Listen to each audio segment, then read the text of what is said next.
Hello, this is Dr. Pete Turzop, and I had just got an email from a student talking about the Constitution and then also about how it worked with the elections of the president and vice president. And I don't want to pretend to be a constitutional scholar. What I notice is with constitutional scholars are they're highly regarded in their opinion, but at the end of the day, they typically fall into a conservative camp or a liberal camp, or maybe say a strict constructionalist or an organic or more living type constitution, which I think even those terms are somewhat confused anymore. But the point being is, the question is well, the Constitution says that the president and the vice president are basically elected off the electoral college system, and that there's these votes, and that the highest vote getter gets obviously the presidency. The second one comes as vice president. Now, this became an issue in the election of 1800 when Thomas Jefferson was running against Adams, and there was a lot of state assemblies, which was very powerful at that time, that had become Republican, not in today's traditional sense of Republicans, but anyways, Republicans, Democrat Republicans maybe, meaning Jefferson's party. And Jefferson had a lot of support, and Adams as well. And he thought maybe Adams thought he could peel off some votes in the South, but Jefferson felt he was pretty secure there. So my point being is, the election came in, and I think it was 73 electoral college votes or something like that. And Burr got the same vote. Now, the way it was supposed to work, okay, is that when Washington ran, he was the only president to receive all the votes, 100% of the votes, twice, okay?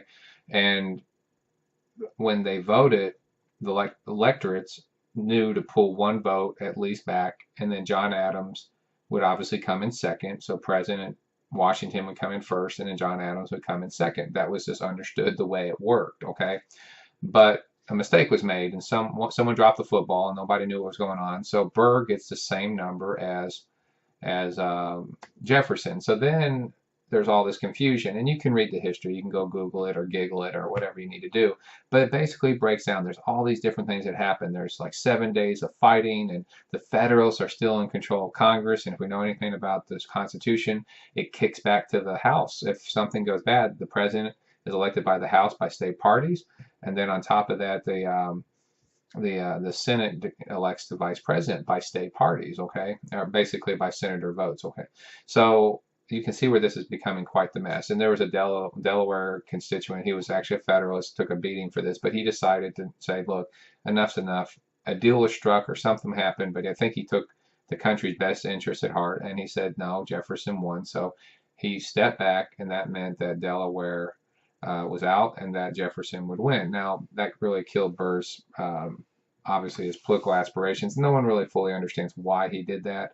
No one fully understands what Jefferson did or didn't to secure the presidency after the election. There's a lot of things going on there. But it was very clear that the Constitution had to be changed. So if you go in there and you look, the Constitution does have an amendment that speaks specifically to the idea that the president and vice president run together.